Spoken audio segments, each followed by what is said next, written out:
The Dragon and His Grandmother.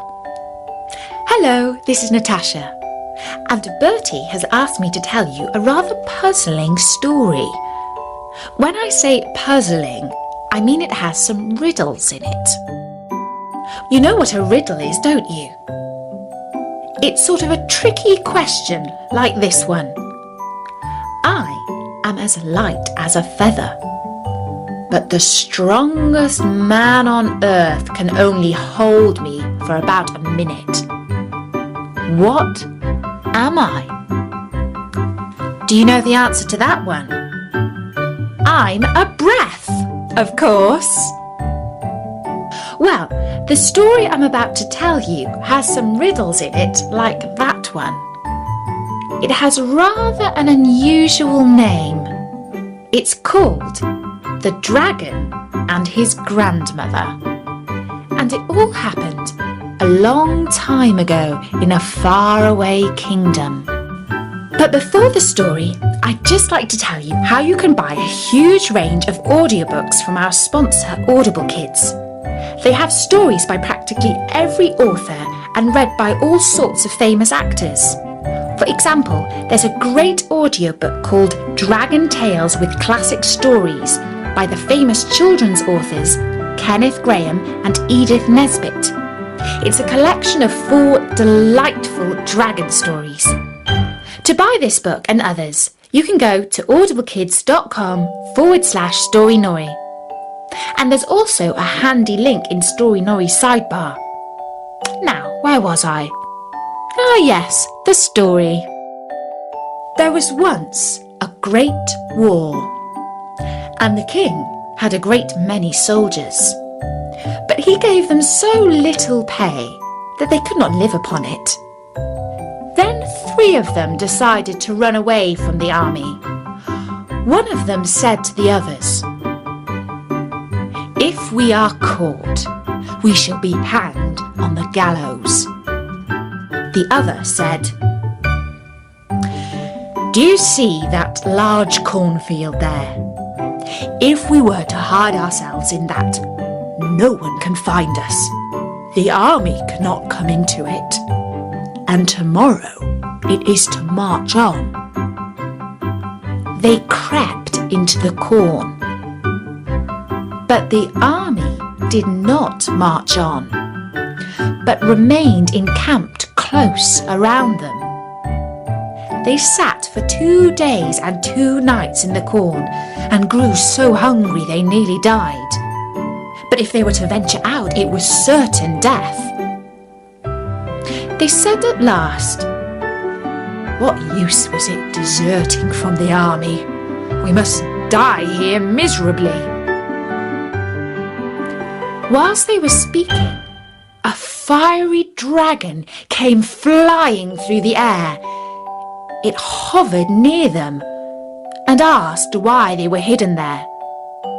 They answered, "We are 3 soldiers and have deserted because our pay was so small. Now if we remain here we shall die of hunger, and if we move out we shall be strung upon the gallows." "If you will serve me for 7 years," said the dragon, "I will lead you through the midst of the army so that no one can catch you." "We have no choice and must take your offer," said they. Then the dragon seized them in his claws, took them through the air over the army and set them down on the earth a long way from it. He gave them a little whip, saying, "Whip and slash with this, and as much money as you want will jump up before you. You can then live as great lords, keep horses, and drive about in carriages. But after 7 years, you are mine." Then he put a book before them which he made all 3 of them sign. I will then give you 3 riddles, he said. If you guess them, you shall be free and out of my power. The dragon then flew away, and they journeyed on with their little whip. They had as much money as they wanted, wore grand clothes, and made their way in the world. Wherever they went, they lived in merrymaking and splendour, drove about with horses and carriages, ate and drank, but did nothing wrong. The time passed quickly away, and when the 7 years were nearly ended, 2 of them grew terribly anxious and frightened. But the 3rd made light of it, saying, "Don't be afraid, brothers. I wasn't born yesterday. I will guess the riddles." They went into a field, sat down, and the 2 pulled long faces. An old woman passed by and asked them why they were so sad. "Alas, what have you to do with it? You cannot help us." "Who knows?" she answered. Then they told her that they had become the servants of the dragon for 7 long years, and how he had given them money as plentiful as blackberries, but as they had signed their names, they were his, unless when the 7 years had passed, they could guess a riddle. The old woman said,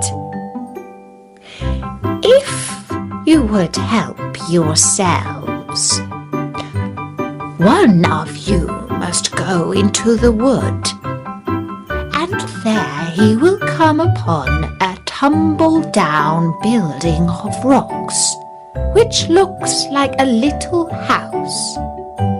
He must go in, and there he will find help."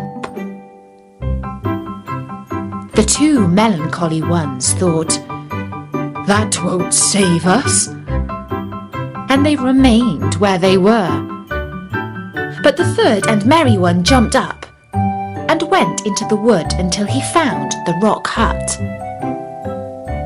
In the hut sat a very old woman, who was the dragon's grandmother.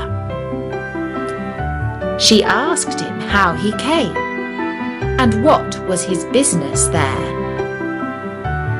He told her all that had happened, and because she was pleased with him, she took compassion on him and said that she would help him. She lifted up a large stone which lay over the cellar, saying, "Hide yourself in there. You can hear all that is spoken in the room. Only sit still and don't stir. When the dragon comes in, I will ask what the riddle is, for he tells me everything. Then listen carefully for what he answers." At midnight, the dragon flew in and asked for his supper. His grandmother laid the table and brought out food and drink till he was satisfied, and they ate and drank together.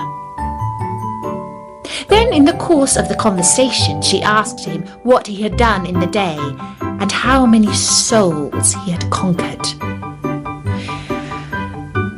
"I haven't had much luck today," he said, "but I have a tight hold on 3 soldiers." "Indeed, 3 soldiers," said she, "who cannot escape you." "They are mine," answered the dragon scornfully, "for I shall only give them 3 riddles which they will never be able to guess." "What sort of riddles are they?" she asked. "The first is like this," said the dragon. "What goes on 4 legs in the morning, on 2 legs at noon, and on 3 legs in the evening?" The old lady looked quite baffled and said, "Tell me, my fiery grandchild, what does go on 4 legs in the morning, on 2 legs at noon, and on 3 legs in the evening?" "Why," laughed the dragon, "a person does. He crawls on all 4 as a baby, walks on 2 legs as an adult, and walks with 2 legs and a stick in old age." And the old lady exclaimed, "No one else has riddles as cunning as yours. They are unlikely to guess the answer to that one for sure. But if they do, what is your second riddle?" And the dragon replied that his second riddle was just as devious and even prettier, for it was in the form of a rhyme that went like this: "Though of great age, I'm kept in a cage, having a long tail and 1 ear. My mouth, it is round, and when joys do abound, oh, then I sing wonderful clear.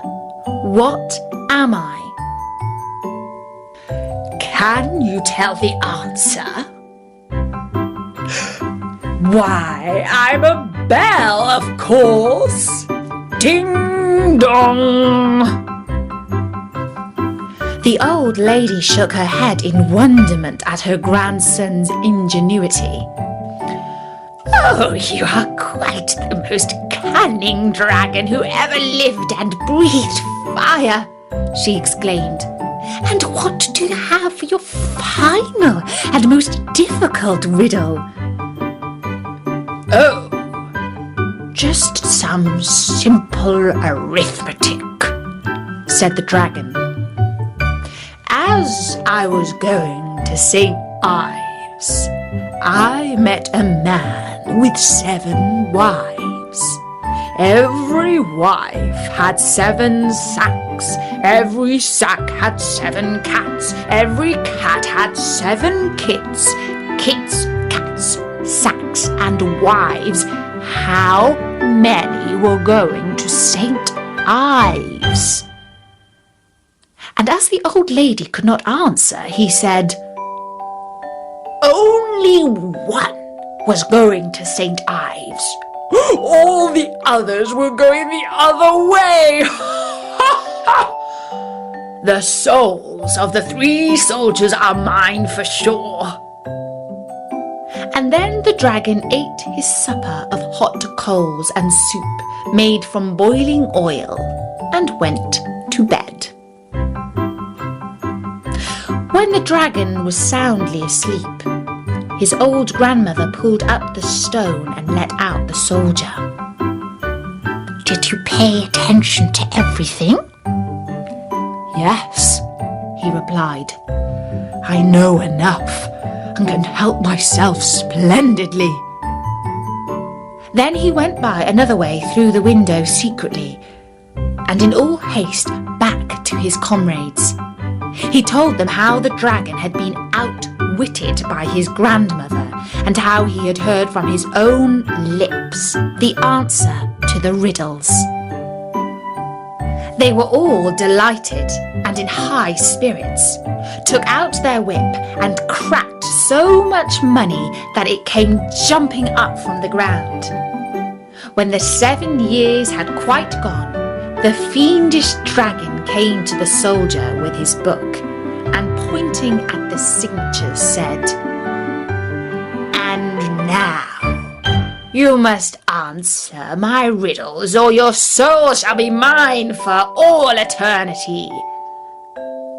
What goes on 4 legs in the morning, on 2 legs at noon, and on 3 legs in the evening."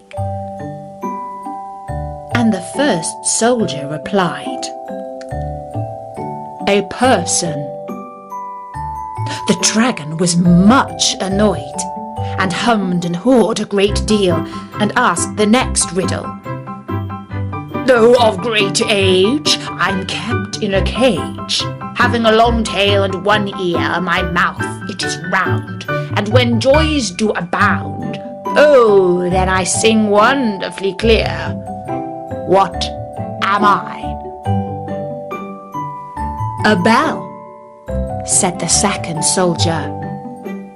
The dragon made a face and growled again 3 times, "Hum, hum, hum," and said to the third, "As I was going to St. Ives, I met a man with 7 wives. Every wife had 7 sacks. Every sack had 7 cats. Every cat had 7 kits. Kits, cats, sacks, and wives. How many were going to St. Ives?" "Only 1, replied the third soldier. And the dragon flew away with a loud shriek, and had no more power over them. But the 3 soldiers took the little whip, whipped as much money as they wanted, and lived happily to the end of their lives.